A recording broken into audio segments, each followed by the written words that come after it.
Hi, my name is Bruce Bolger. I'm founder of the Enterprise Engagement Alliance, and I'm here to introduce Rolf Specht. He's co-founder and CEO of the Spark 44 agency and best-selling author of Building Corporate Soul. And this is session 2 of our curriculum, focusing on strategic culture. And we're singling out Rolf's approach to culture, not because it's the only approach to culture, it's because it's a strategic and systematic approach to embedding culture into the organizational process. So it's not a bright, shiny object. It's not an employee engagement app. It's not a ping pong table in the lunchroom. It's actually building strategic culture. So he's got an approach called the SOUL methodology. We've written about it. We think it's right in line with a strategic and systematic approach. So we decided to let Rolf actually share his methodology to give any of you who are interested in strategic management an idea of how to apply strategic management to making culture part of your organizational soul. So just advance that slide 1 second, Rolf, please. And I'm going to turn it over to you. The 2 books by Rolf Specht, Building Corporate Soul, that's the one that's relevant to this. And his book is actually included in our membership. So people who join the Enterprise Engagement Alliance as of last week now receive his book, as well as the books of our other authors, to really provide a complete library on the implementation of stakeholder capitalism. And his second book, Beyond the Startup, that's about his experience and what he learned from creating Spark, or helping to create Spark 44, an international agency. Next slide, please. These, of course, we always like to thank our sponsors. These are different types of leading types of enterprise engagement companies. And the final slide before we turn it over to you, Rolf. This tells you all the different information that we have. That a lot of it is free. We give away a ton of information. And so these are our different media and information properties. And if you join the EEA, then of course you get all of the learning, the books and all of the learning materials, along with the recorded webinars that will only be available to members.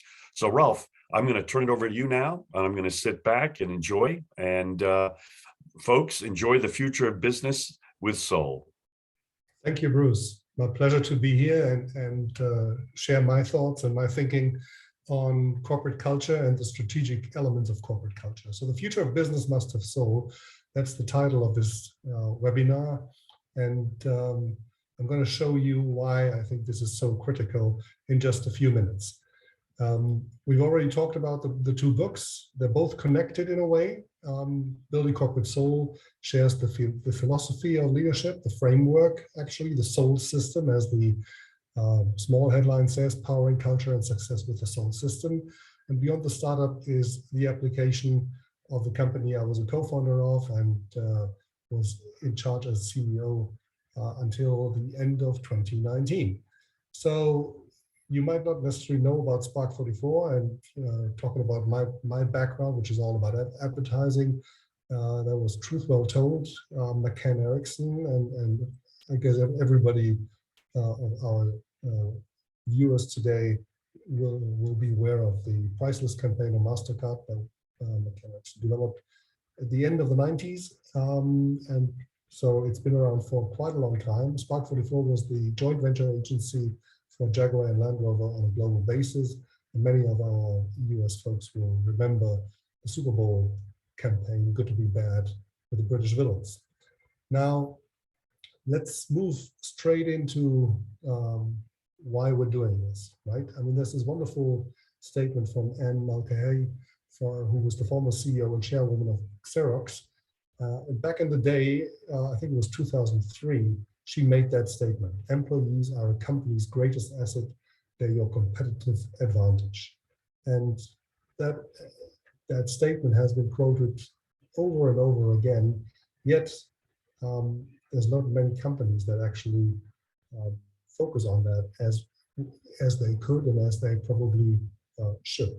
So when I was starting to think about writing a book like Building Corporate Soul, I actually went through some of the details, kind of what we had done at Spark 44 to give you an idea why I think this is so essential. So 3 examples from our surveys. at the time. So you see on the top left, 96%, 92%, 93%. That was the agreement rate to statements like feels like I'm on a journey. I'm doing my best work. Feel like I matter. On the top right, you see the 19%, 30%, which is the annual staff turnover. So you see that we had basically half of the industry in annual staff turnover. Put the two together, you can already imagine there was quite a vibe going on there and quite a great culture in place. And the culture was diverse, and it was diverse through and through. So we were actually 50-50 globally in terms of male-female ratios, and in terms of office management leadership, we also had a 50-50 ratio. And while in the industry there's a lack of creative directors, female creative directors, our share of the female creative directors was 3 times the industry share as we went along. So you see, there was something at Spark 44 that actually inspired that book, and it was my peers at the time who shared with me their thoughts when I left that got me to write this book. So when I wrote it, because the book's all about companies with soul, I looked at companies that actually were at the leading edge in that space. And as I was researching and interviewing people, it very quickly came out that companies with soul really outperformed their peers. They're all successful companies.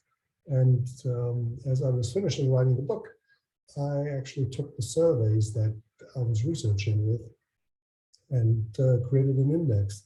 And that's the Soul Index, the Global Top 20. And as the index was quite compelling in terms of the names of the companies, and you'll see that in just a second, I looked at the financial performance of these companies in an aggregated form. And if you look at it from 2016 to 2020, you see it outperformed even NASDAQ, which outperformed S&P 500 and Dow Jones significantly in the same period. Now here's the top 10, and you'll see some familiar faces, I would say, some companies you might expect, and some that are a surprise. So at the top, there's Adobe, and Adobe has been strong on their culture for years and years and years and years. Their leadership has been in place for a long, long time, similar to Salesforce. And then you get to Microsoft, a company that actually went through one of the greatest culture shifts over the past decade. But you also, beyond the tech companies, you've got companies like Hilton Hotels, which are the key example in my book, where I'm looking at legacy companies, so companies that have been around for a while and have turned the page and got back to what they lost at one point, and companies that have been around not so long, for not such a long time. Workday is a good example because they were only founded in 2005 and are already member of the top 10. So when I'm talking about companies with soul, I'm talking about performance cultures. And Gallup looked at building a culture that drives performance and basically quantified the direct business outcomes of strong cultures. And they're very compelling. So it's 10% plus on customer ratings, 17 on productivity, 20 on sales, and 21 on profitability. So the story is, this is not an airy-fairy kind of nice conversation to have. This actually matters when it comes to business performance overall. Now, very often I get asked, so what's the difference between soul and culture? And my standard response is, well, you know, every company has got a culture. You can't have a company without a culture. But not every company has got soul. And the difference between the two is I'm going to explain in the next few minutes to you, because the book's called Building Corporate Soul, because I believe there is a methodology to build corporate soul, to design a company, an organization that has the capability of achieving soul status.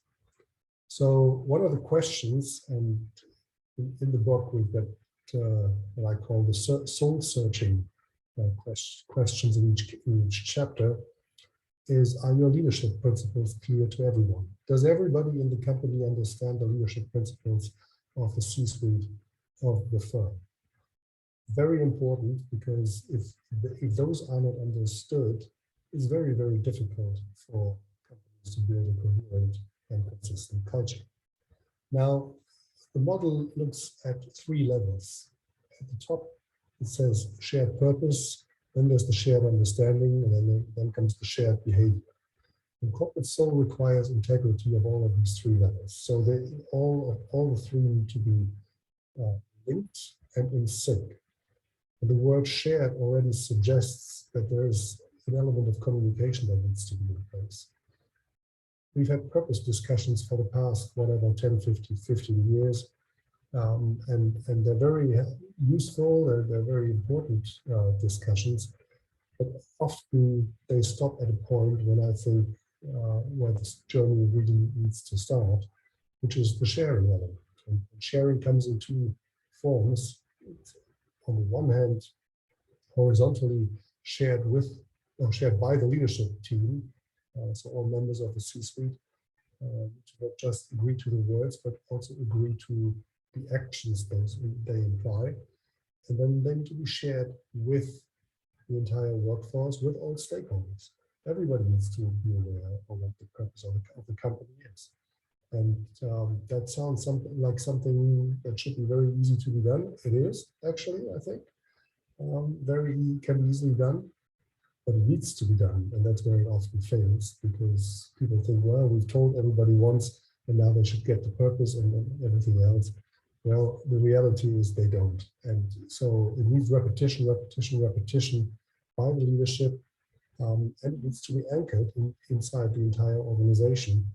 That's where I look at the shared understanding, which looks at the 3 usual suspects of vision, mission, values. And I've added a 4th one, which I believe is ultra critical for culture to bear, to fruit.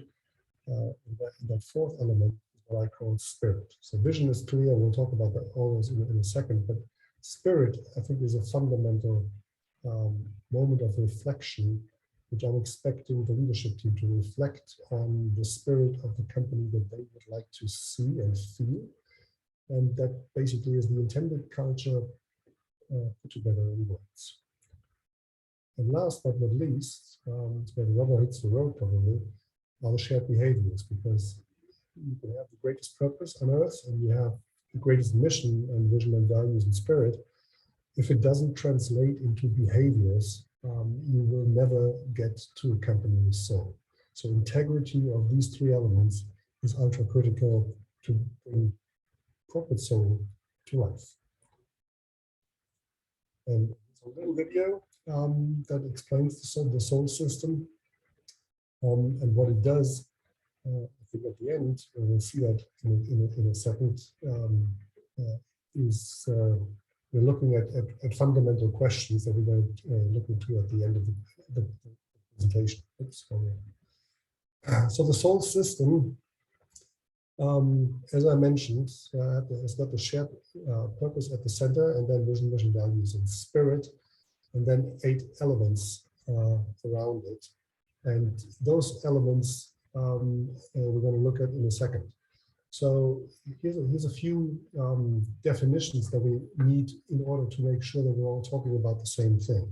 So purpose at its core is a bold affirmation of the reason for being in business for any company. So it conveys what the organization stands for. And we're going to see a great example in a second. The next element that we're talking about is vision. And a vision statement is an inspirational statement of an idealistic, emotional future of a company or a group. So it's not about who we are, it's who we want to be. The mission, again, is a short statement of why an organization exists, what its overall goal is, and identifying the goal of its operation and how to get there. And the spirit is the desired culture. It fuels the behaviors inside the company, which allow to create a powerful identity that everyone immediately feels, customers and prospects alike. And then we get the values, which are the beliefs, philosophies, and principles that drive your business. Now, looking at the elements on the outer circle, we're going to talk about the ecosystem, the entire system of the behaviors. We look at the drivers, the elements that really ensure it is happening. We're talking about leadership, about compensation, about recruiting. Who do you hire? Who do you promote in terms of the development? And in terms of partnerships, which other companies, NGOs, other partners do you partner with that actually support the shared purpose and the business strategy in terms of the vision where you want to take it, as well as the followers, which is about your clients, your customers, and how connected they are with your business, because they are also a key stakeholder and make a lot of have a lot of importance in bringing soul to the company. Now, if you're talking about your purpose, and I already mentioned the term shared purpose, and you've got that as a leader clear in your head, ask yourself, would your management team use the same words on their own? Because only if you've got that synchronicity of content, of understanding what it is that what it means that you say, you get a chance to actually translate it outside the boardroom. So making sure that the management team is on the same page, and that is quite a big debate often, because most of the time they're not. And some have good reasons why they have a different view. And then I think you've got to really get to a place where you discuss that out so that people at the management team speak with one language about the subject. So I said to you, there's a great example, and to me, my favorite example in this context is LinkedIn. LinkedIn's purpose is very clear. It's to facilitate professional networking. So there's no ambiguity here. Straight to the point, 4 words, and you understand what the company is all about: facilitating professional networking. Their vision builds on that. It's about creating economic opportunity for every member of the global workforce. So immediately you get, this is a global company, and they're not just here for networking for social purposes, but it's about economic opportunity for everybody that joins the platform. And the mission, obviously, is logically to connect the world's professionals to make them more productive and successful. So these 3 elements: facilitate professional networking, economic opportunity for every member of the global workforce, and connect professionals to make them more productive and successful, is at the heart of what LinkedIn is all about. But then their values come into play, and the values are straightforward too. Customer centricity, some other companies would say as a first value. LinkedIn says members first. So again, the language is very, very clear and succinct, and doesn't introduce any jargon at no point. So members first, relationships matter. So 2 customer-focused areas. Then be open. The next one, honest and constructive. So 2 attitudinal, behavioral values. And then again, we're getting back to the business side of things. Demand excellence, take intelligent risks, and act like an owner. So a very entrepreneurial approach. So it's customer centricity, attitudinal values, and an entrepreneurial approach that make up the values. And those values, by the way, as well as the purpose, the vision, the mission, have been around since the mid-2000s. So from very early in the day, LinkedIn defined those and stuck to it. So it wasn't like somebody else comes in and we need to change everything. No. They took the time to get it right first, and then actually adhere to it. The first time they made a change to it is the spirit area, and that change just happened a few months ago. And they're now saying, we aspire to create a trusted, caring, inclusive, fun, and transformational world of work, not just for ourselves, but through our platform for every member of the global workforce. And so when we look at these,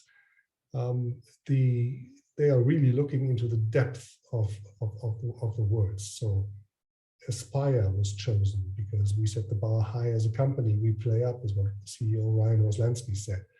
Trusted was critical because they felt trust is bigger than integrity, and it's foundational of how we work. The third element is caring. And Ryan says, for me, care is greater than collaboration because collaboration is technical and utilitarian. And then We look at inclusiveness, and that's a key point in the book as well. People with diverse backgrounds work together, they generate better ideas. But there's also an element of fun, right? So as he says, it's important we make room for joy and levity, or else we will all burn out. We'll talk about burnout in a second. And transformation, because obviously the company continuously grows, learns, and transforms. So the words are chosen very carefully, and they all have a meaning. I think that is one of the key things. Let's make sure we always find words and descriptions that are unique to us and have a meaning on their own. And you'll see when you look at LinkedIn's culture and what happens on Comparably and Glassdoor, this is really pretty much as good as it gets, like 4.7 from 5, 91 recommend to a friend, 90% approve the CEO, and Ryan has only been around for a good year now. And that's benchmark, actually. You look at the various areas, CEO rating, gender diversity, happiness, future outlook, perks, benefits, and so on and so forth. Everything is pretty much A and A plus, except for professional development, which it's going to be. So there's one area they need to work on, but actually many companies would die for that kind of scoring that they have. So one of the questions to get there is, have you really identified what really matters, and have shared it with everyone? So is there clarity about your soul system, your strategic setup, and the behaviors you're accepting and you're actually applauding inside the company? Are you clear about that? And if you are, then that's a good start. And then let's make sure all these programs that we put in place are actually programs that are recognized by your people. Next part of the conversation today is what I call attitude meets action. And there's RepTrack, reputation tracking, and they bring up the Global RepTrack 100 every year. And it's always a great study to see which companies do perform well, but that's not where we want to go today. Today, we want to look into why it is so important. So 63% prefer to buy goods and services from companies that stand for a purpose that reflects their values and beliefs, and will avoid those that do not. And obviously, there's different dimensions that drive the global RepTrack weighting. Products, obviously, big time. But then again, we'll see conduct, citizenship, leadership, workplace, are all elements that build the logic. And here you see the 2022 reputation drivers and how they have scored. And you see workplace, conduct, and citizenship in the middle. But actually, they're the ones that suffered most in the past few years. So I really recommend everybody to take a look at Global RepTrack. That is very inspirational and gives lots of opportunities and inspirations and thoughts of how to apply certain things in your own company. And obviously, when you look at it, and this is CNBC from mid-January this year, the number one ESG issue for Americans isn't climate change, it's workers. And we all had these conversations about the great resignations last year and so on and so forth. It's no worries and it's no surprise. And if you look at the numbers that RepTrack said, as I just mentioned, the workplace areas are on decline. It's a real issue. That's not something companies need to deal with and do so. So we can look at things from a very high level, 30,000 feet view, like the RepTrack data show. But then when you look into your own company, there's a sole driver in every company. Usually there are more than one. Do you recognize them? Have you recognized someone the last month? Because it's critical that people inside an organization understand who is regarded as somebody who's driving the soul of the business forward. And that's not usually, or not necessarily, the rock star performer. Very often these are solid contributors, but they are really critical to make sure that the soul actually is alive and happens in every interaction at the workplace.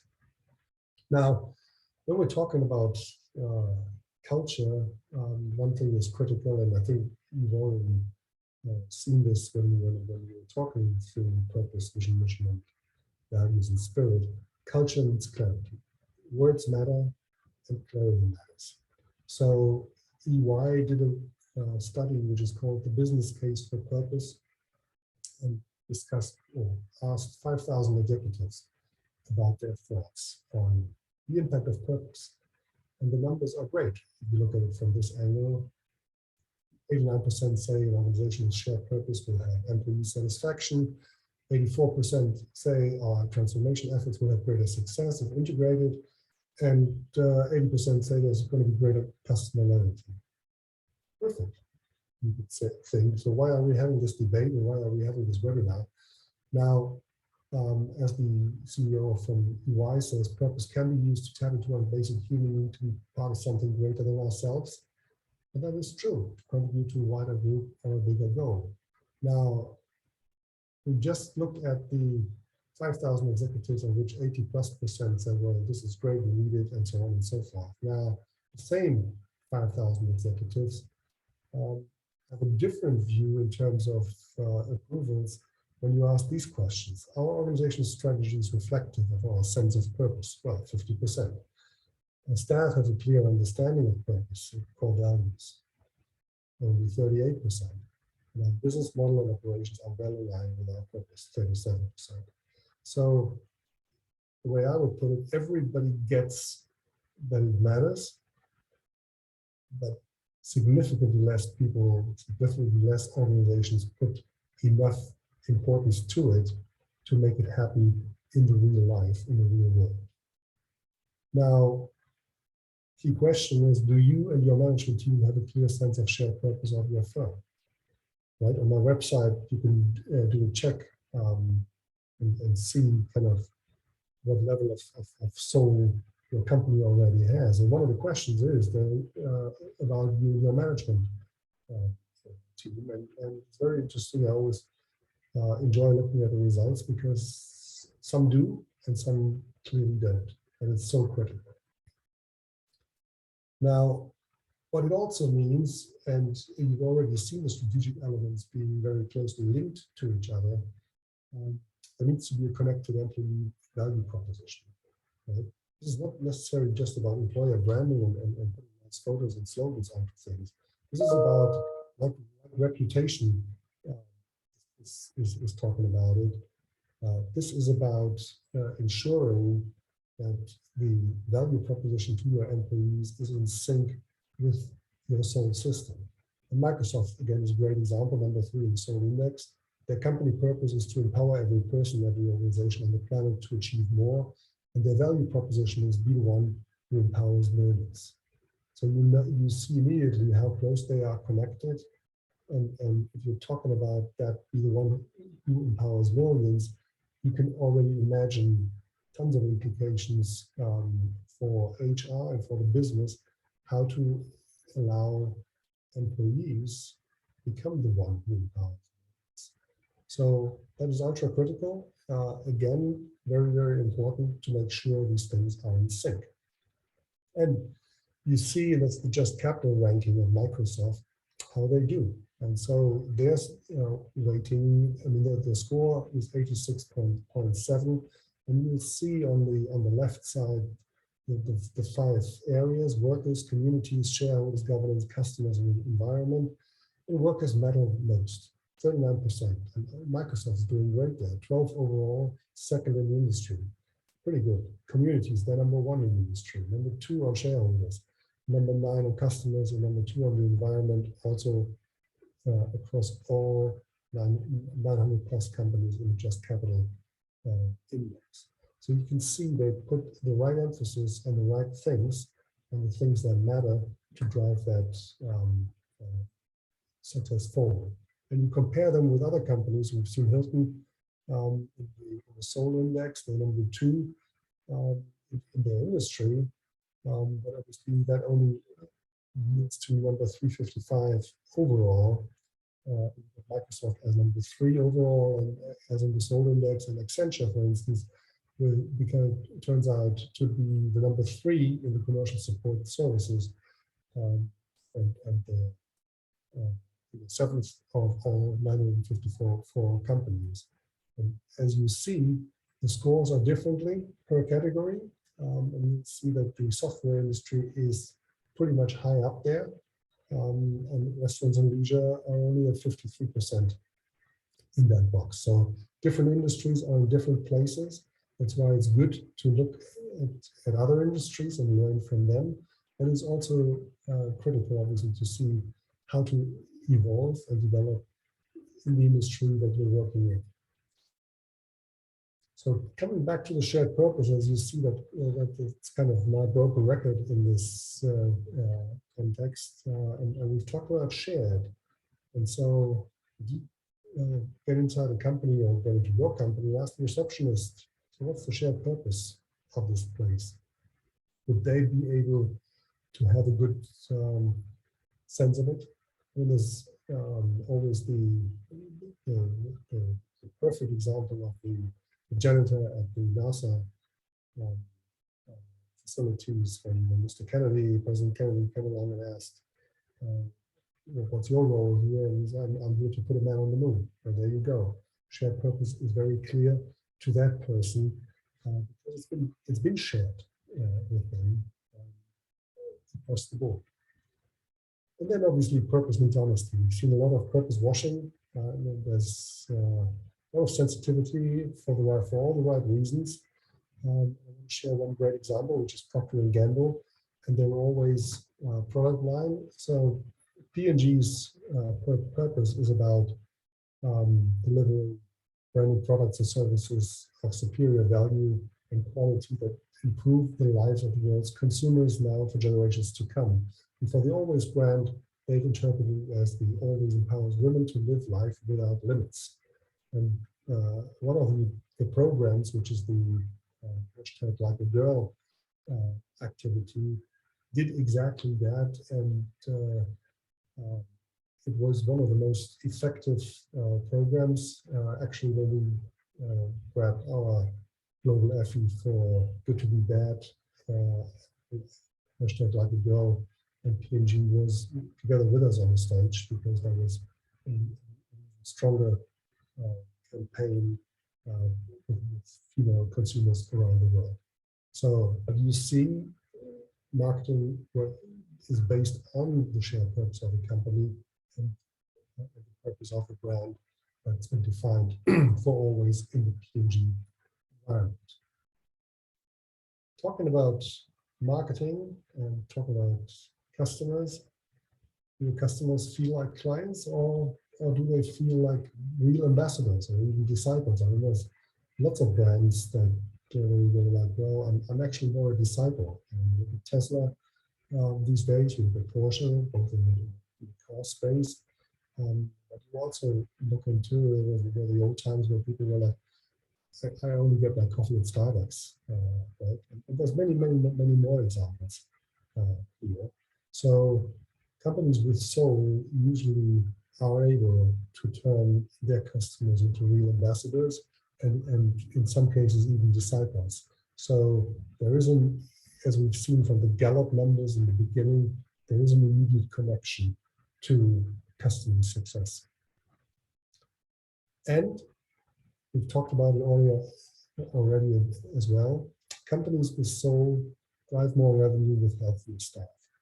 O.C. Tanner has got this global culture report, and they define companies with soul as thriving cultures, and they're saying they look at the data and they say, well, companies with soul, thriving cultures are 13 times more likely to have highly engaged employees, have an 8 times higher incidence of great work, and they're twice as likely to have increased revenues. Wonderful, right? Then it comes even better. I think you've got these employees in those companies have a 3 times less burnout situation that they face, and the companies are 3 times less likely to face layoffs. Doesn't surprise if you connect the dots with the Gallup data in the beginning or the performance data from the Soul Index. Companies with soul, companies with a great culture are companies where employees feel more satisfied, feel more engaged, and hence face or experience a healthier life overall. And then obviously soul drives commitment. And we're looking at Lego, and Lego is, from the RepTrack data, one of the strongest brands. And I urge you to look at that 100% number at the orange bar there. This is the agreement to the question, are you proud to be a part of your company? 100%. It's really time for a pause. This is unbelievable. And Jürgen Klutzdorf, who was the first CEO that didn't come from the founders family, and reinvigorated the brand in the early 2000s, said it, our purpose is to make a difference in children's lives. I wanted people in our organization who could succeed and also reflect the spirit, purpose, and energy of the company, and this goes to the soul of our company. And you look at it, how customers relate to it. The Net Promoter Score for Lego is 60 versus 28 and 27 for Mattel and Hasbro. Says it all. And Lego shared purpose, pretty straightforward and clear, a bit lengthy, but there you go, to inspire and develop children to think creatively, reason systematically, and release their potential to shape their own future, experiencing the endless human possibility. In terms of their vision, Lego aspires to be a global force for learning through play. Their mission is probably the most quoted statement from these: inspire and develop the buildings of tomorrow, and have values like imagination, learning, creativity, fun, quality, and caring that go with it, in a spirit that says only the best is good enough. And to the global brands, best global brands for Interbrand, and success case, as you see, when you look at 2015 to 2021. And on RepTrack, the Lego bricks, thank you hard, because they've been ranked number one on the RepTrack survey more than once, actually. And that, again, speaks volumes of the importance of culture at RepTrack. So the real question now to you is, can you answer the following questions? And I alluded to them at the beginning. We're talking about the shared purpose, and I would actually define the shared purpose as the being of the company. There's two questions, two simple questions that are sometimes hard to answer. Why am I here? Why are we here? So what is my individual reason for being here? Why I'm actually in this place? Why do I work in this company?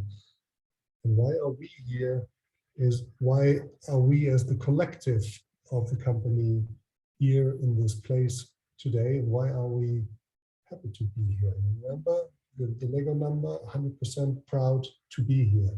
So is that the thing that you can also achieve in your company with your peers? When we look at the next element, the shared understanding, the believing.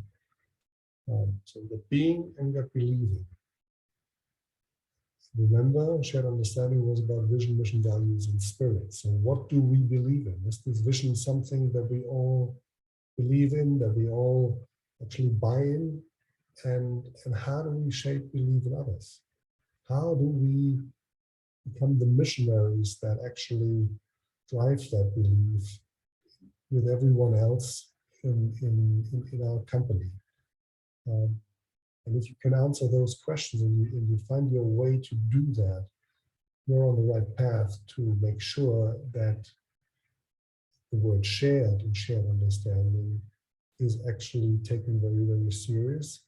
And your receptionist can tell you what the purpose of the company is, or what the mission of the company is, because you've been able to shape belief.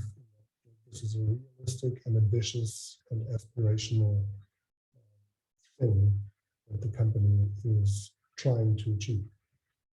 So if you've got that shared understanding right, and you've got the being and the believing right, guess what? We're going to come to the shared behaviors, which are all about belonging. So what does it feel like to belong? How do we create belonging for others? What a fundamental question. When we looked at the McKinsey data from last October, when they created a survey to understand what employers think why employees are leaving and what employees think why, why they're leaving, it couldn't be more black and white. So employers think employees are leaving, they're going to get more money elsewhere, they're going to get the promotion that they don't get in the current place.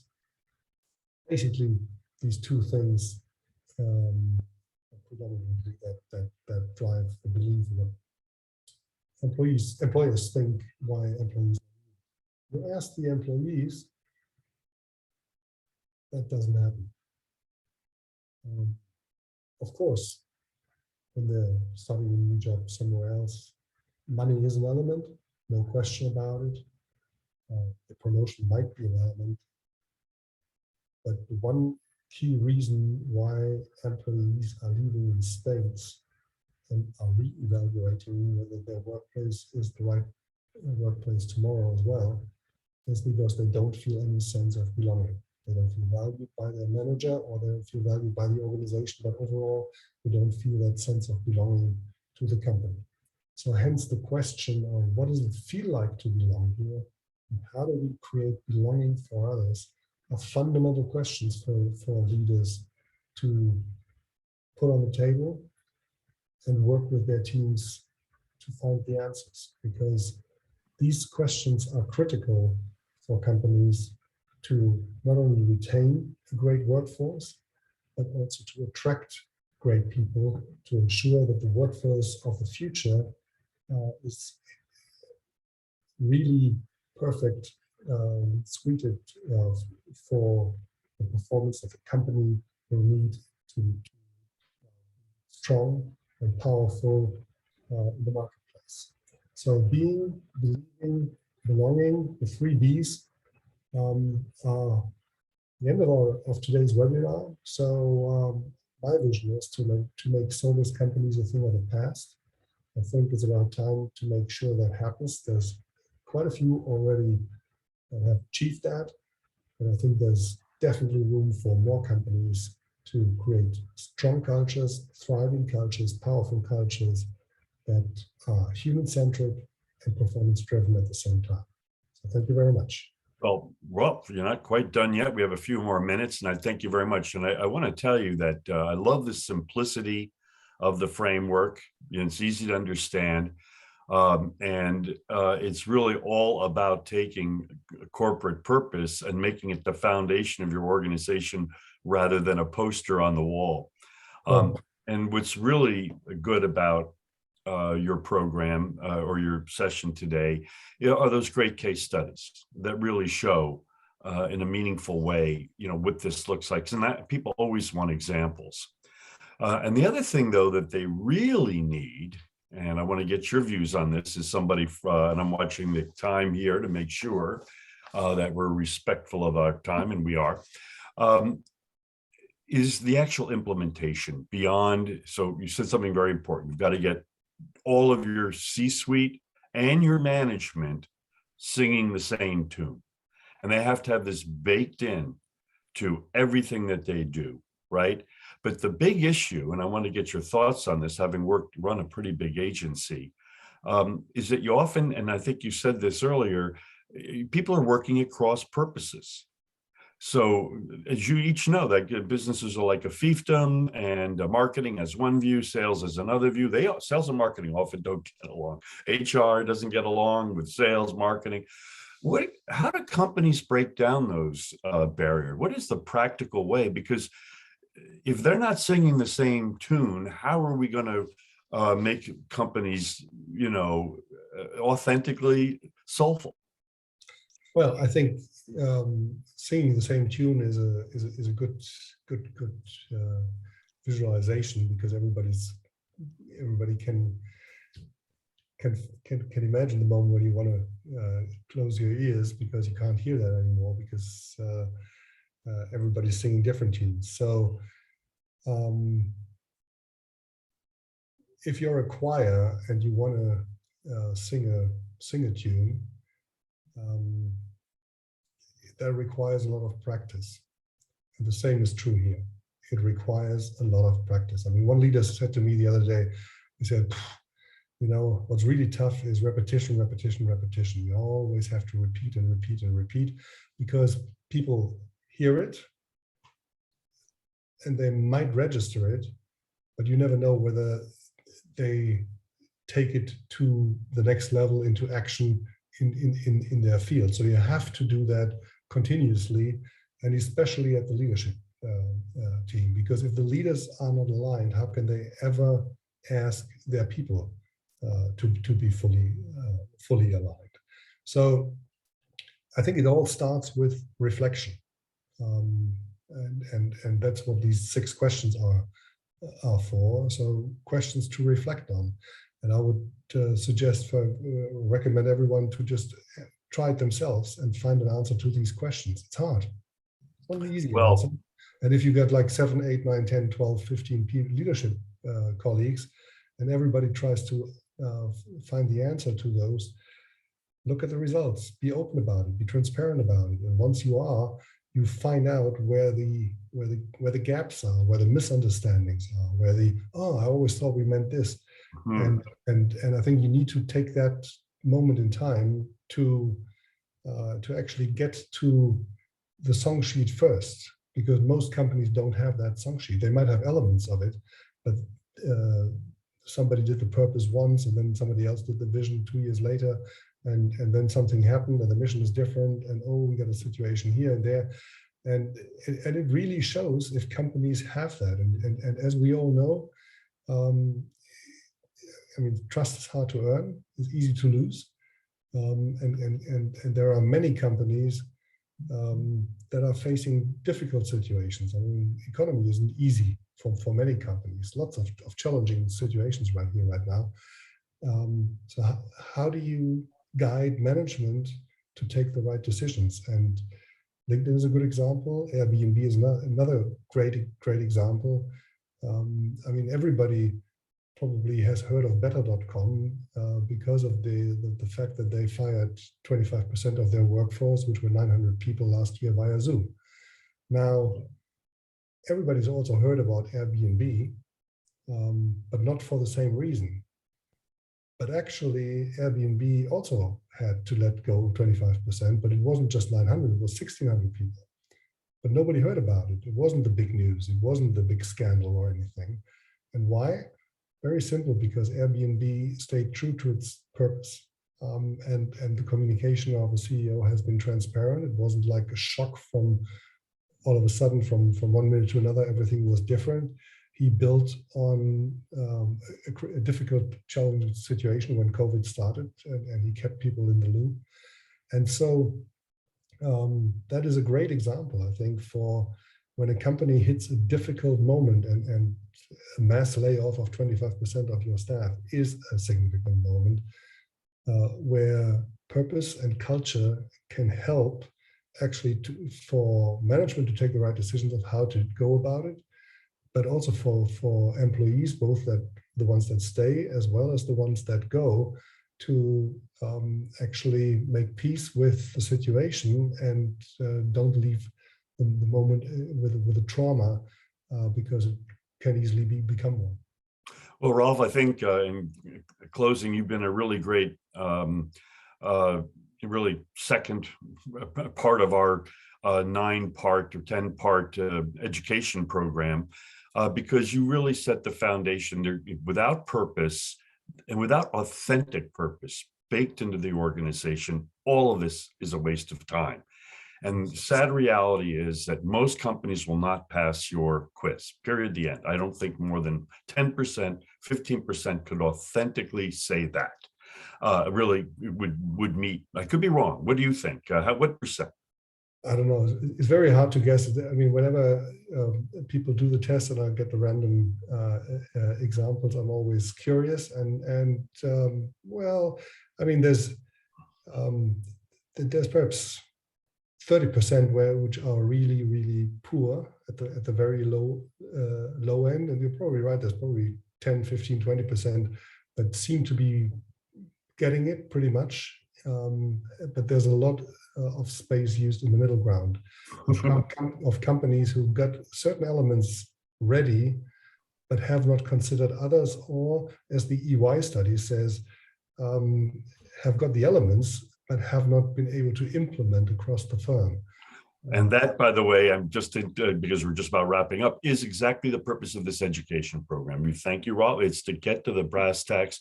How do we bake this into how we relate with our stakeholders in every way, through communications, through learning, through collaboration, through innovation, through every promise that we make in our marketing? How do we keep it in a systematic way? And so you really did a great job today. Thank you very much. And I think it's really terrific that somebody from the advertising world is the one who grasped that a promise that isn't kept is worthless, or not worthless, but worth less. Okay, Rolf. So really, my hat's off to your work. And I thank you for volunteering your time to help educate people, because it's a case by case learning process. People have not learned about a stakeholder approach. It's not taught in schools, even though there's a whole group of professors dedicated to this. It's still very new. So thank you so much, Rolf, for your help today. And we look forward to seeing our learners in another session coming up soon. Thank you, Bruce. Thank you.